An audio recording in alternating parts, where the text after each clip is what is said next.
Hey mama, breast milk is the best form of nutrition for baby in the first 6 months of life.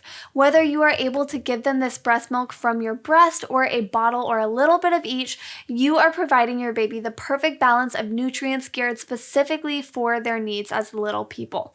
Some mamas choose to exclusively pump for various reasons, and so this video is for you exclusively pumping mamas or mamas who simply want to learn more about exclusively pumping so that if it becomes a journey that you go on, you're prepared for it. So in this video, you will learn the top 7 basic tips for exclusively pumping. I'm Bridget and I'm a childbirth educator, birth doula, and a mama, and it's my passion to support other mamas to feel empowered through their pregnancies, their births, and their postpartum periods. If you're new to this channel and are looking for empowering and educational videos about pregnancy, birth, and postpartum, then make sure you subscribe and then hit the little bell so you don't miss any future videos that come your way. And if you're having questions that you're having a hard time finding answers to, make sure you comment them down below this video so that I can help you be informed and find confidence about your motherhood journey. Mamas are so amazing. The fact that we can nourish our babies straight from our bodies to give them what they need is such an incredible gift.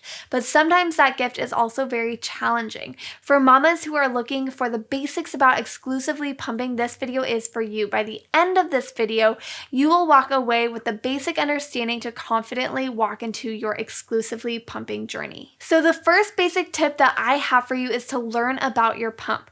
I own and use the Medela Pump in Style Advanced, and I really loved it, but some other great pumps that I recommend are the Spectras. Both Spectra S1 and S2 are awesome, and these pumps provide you more options in terms of frequency of the suction and the intensity of the suction, so you're able to manipulate it a little bit more than this Medela one to get the best fit for yourself, since each mama is different. There are more options out there, and as long as the one you're using works for you, then it's a good fit. If you don't already have a pump, I would talk to your insurance provider about supplying you with one, because most insurances will cover an electric, often medical grade pump for you.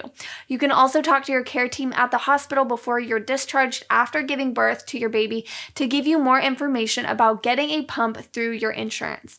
Whatever pump you get, you want to learn about its functions. I recommend getting a double pump, which means you are able to pump both breasts at the same time. Usually this makes pumping take less time and also increases the milk output, because the stimulation of both breasts at the same time causes a hormone called prolactin to peak higher, which influences how much milk production and output you have. Now, for some mamas, using a single pump is going to help them more because it allows them to focus on one breast at a time. So if you feel like double pumping isn't working for you, try single pumping, but generally double pumping is both time efficient and most effective at producing more milk output. And most electric pumps allow you to do both the double and the single pumping. You want to learn about the settings on your pump. Many pumps will allow you to have a letdown or a stimulating or massage setting that mimics when your baby would get on the breast initially and sucks more quickly but less intense, and then an active setting which is slower but a more intense suction to help draw the milk out. So for my Medela pump, it has these 2 little inputs that you can either do the double pumping or you can do the single pumping. So if you're doing the single pumping, you just put this little like stopper thing on it, and then you're able to single pump from one side. Otherwise, you can just double pump using these 2 little input things. Then when I turn it on using this little dial, it's automatically going to be that stimulating massage suck. So it's quicker and it's a lot more sensitive. It's not quite as intense. It's not as powerful. But the more that I turn it up, the more intense it's going to be, the more powerful the suck is going to be. And it's going to stay at that stimulating level until for at least 2 minutes, or until I press this letdown button. And once this letdown button is pressed, it starts doing that slower, more intense suck that actually allows that milk to be expressed more. And so this is for the Medela one. For the Spectra ones, they are a little bit different. There is a button that you want to press to do the massage one, to do that massage setting, but that's why you want to get to know your pump, because it's going to help you know how to express milk most effectively. So when you're tinkering around with the different settings, think of the first setting, that letdown setting, as a warm-up for your nipple and breast, and then that active setting like it's time for the game to actually begin. It's really important that you do that warm-up before you start playing the game. And then lastly, know the different parts of your pump. In general, all pumps, unless you're using the hands-free pump like the LV or the Willow, are going to have tubing like this one. They're going to have flanges, and they're going to have valves. And these valves, there are different kinds, but they are what help that suction to work properly. With the medela pump, you get these kind of valves, and with the spectras, you get the duck-billed valve. If you are using a medela pump, I recommend so much to use the duck-billed valve because it's so much more efficient than the ones that come with the medela at suctioning and expressing milk. I have them linked down below and cannot recommend them enough. With the duck-billed valve, you want to replace them every 1 to 3 months. And with the membrane valve, like this one that has a little flap, which is the membrane over it, you want to replace them every 2 to 8 weeks. And a good way to know whether you need to replace them is if you notice a decrease in the suction of your pump, or you feel like your milk output is less than usual for no reason. These valves are so important, so know your pump, know its settings, and know its parts. So basic tip number 2 shoots off knowing your pump, but it's so important that I made it its own tip, and that's to have the correct flange size. So the flange is what goes onto the breast to suction your nipple that allows your breast milk to be expressed. When you don't have the correct flange size, trying to pump can become really painful or inefficient. So you want to make sure that your flange fits comfortably around the nipple so that this tube right here isn't so tight against your nipple and it's rubbing against it. And there's also not so much room that your areola and so much of your nipple is being sucked into the tubing while you're pumping. So you really want the tubing to really only suction the nipple. The correct flange size is going to help increase your comfort and the quantity of expressed milk. To help make it even more comfortable, you can put the smallest bit of coconut oil or nipple butter, both of which I've linked down below, so that on the tubing, it gets a little bit more lubricated, making it a lot more comfortable. You don't want to put the oil on the outer part of the flange because that's going to make it challenging to keep it suctioned onto your breast while you're pumping. All right, tip number 3 is to pump every 2 to 3 hours during the day and at least every 3 to 4 hours at night during the beginning weeks. Once your supply has been more established, you can push those night pumping sessions a little further apart, but you want to make sure that you're going to be getting up to pump every 6 hours at night, and you probably don't want to start doing that till at least 8 to 12 weeks, which is typically when your breast milk supply becomes more established and your body knows about how much it needs to produce to feed your baby.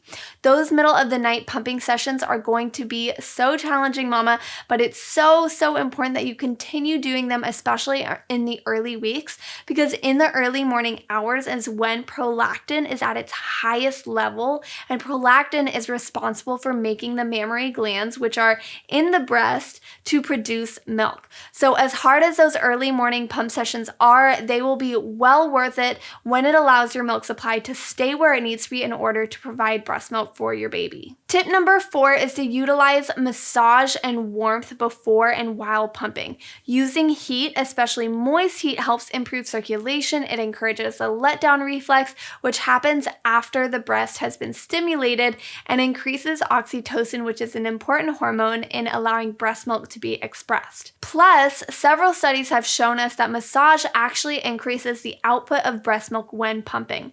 Massage before pumping is a way to stimulate the breast to encourage letdown, and massage while you pump helps milk to be expressed and encourages the breast to be emptied, which is another tip we'll get to in this video later on.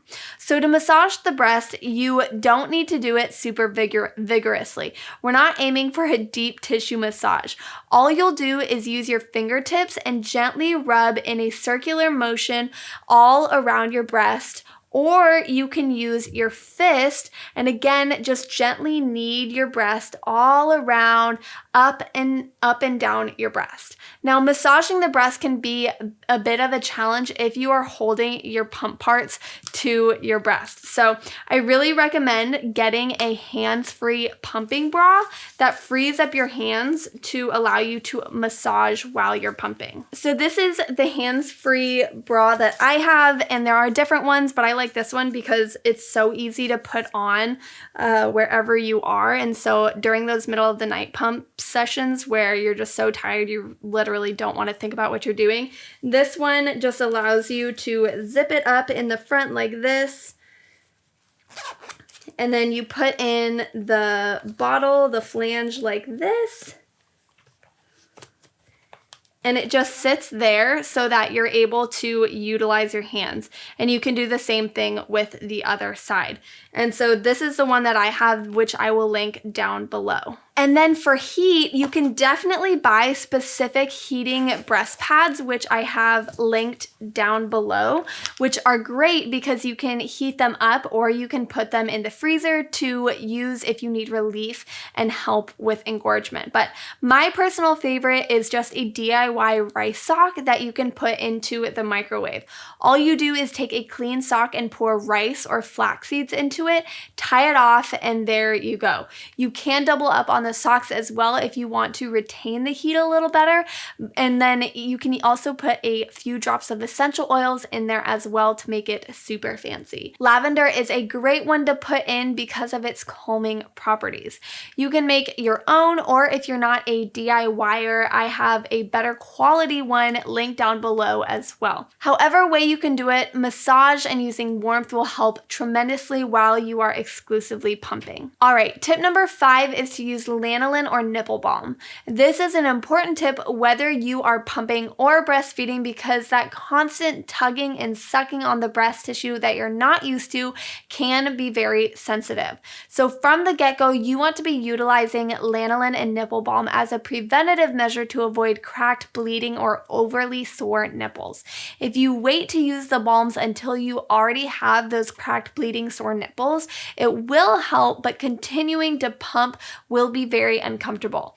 If cracked and bleeding nipples seem to be a constant issue, it may be because your flange size is too small or the suction that you are using to pump is too strong. Another way to keep your nipples protected and lubricated is again by putting a very small amount of that nipple balm or coconut oil, like I said, on that inner tunnel of the flange where the nipple is suctioned.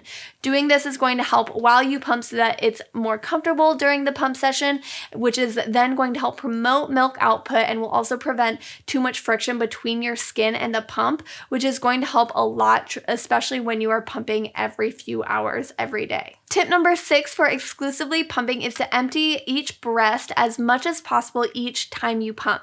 Now, there's no way that you can ever fully empty the breast because you are constantly making more milk. But for the most part, you want to make sure that you are emptying it as best as you can each time you pump. The reason why you want to do this is because the more milk that you take out and the more stimulation you give your breasts, the more it tells your body that it needs to make that amount of milk for your baby. Now, if you were breastfeeding a baby, they would be the ones telling your body how much milk they need because they will eat when they're hungry and stop when they're full. However, when you're pumping, you are the one guiding your body to decrease, maintain, or increase milk supply.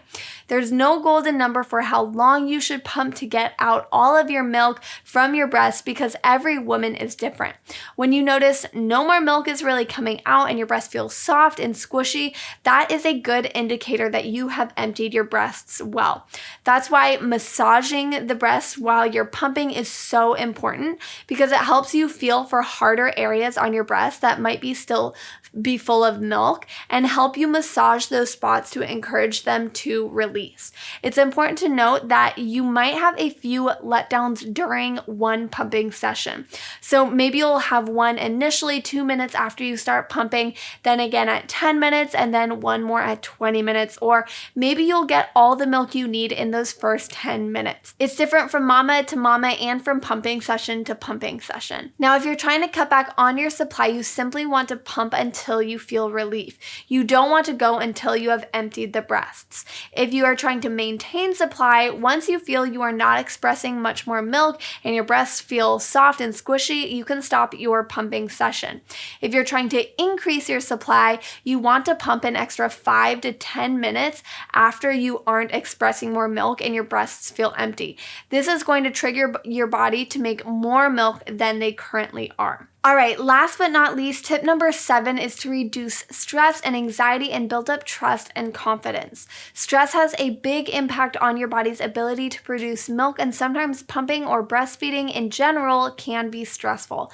To help you reduce stress during your pumping sessions, set up a space that allows you to feel as comfortable as possible.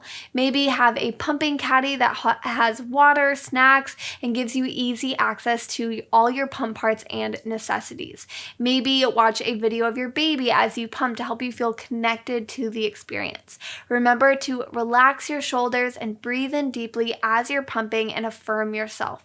This is hard work, and you are an amazing mama choosing to give your baby the best thing that you can. Using those products that I mentioned, like a hands-free pumping bra and LANOLIN or nipple butter, is going to make your pumping life easier and way more comfortable, and that's going to help reduce stress. A lot of times mamas, especially pumping mamas, find themselves worrying about their milk supply because they can see right there in the bottle what's coming out, and sometimes it's less than normal. It's normal for milk supply to fluctuate, so try not to get too concerned over 1 or 2 pumping sessions that differ from the previous ones. You can pump a little bit more for a few pumping sessions, make sure you're drinking tons and tons of water, and can always use supplements like my absolute favorite legendary milk supplements to increase supply, which I will link down below in the descriptions. If there is stress in your life that is not revolving around breastfeeding, I encourage you to address it and then find ways to help reduce it. Mamas, I hope you found this information helpful if you are embarking on your pumping journey. Every mama is on her own journey, and every single one is mixed with highs and lows, uncertainties and doubts. So I hope you are feeling encouraged, that you're feeling supported and more empowered than you were before this video. So thanks for being with me in this video, and I'll see you in the next one. Bye, mamas.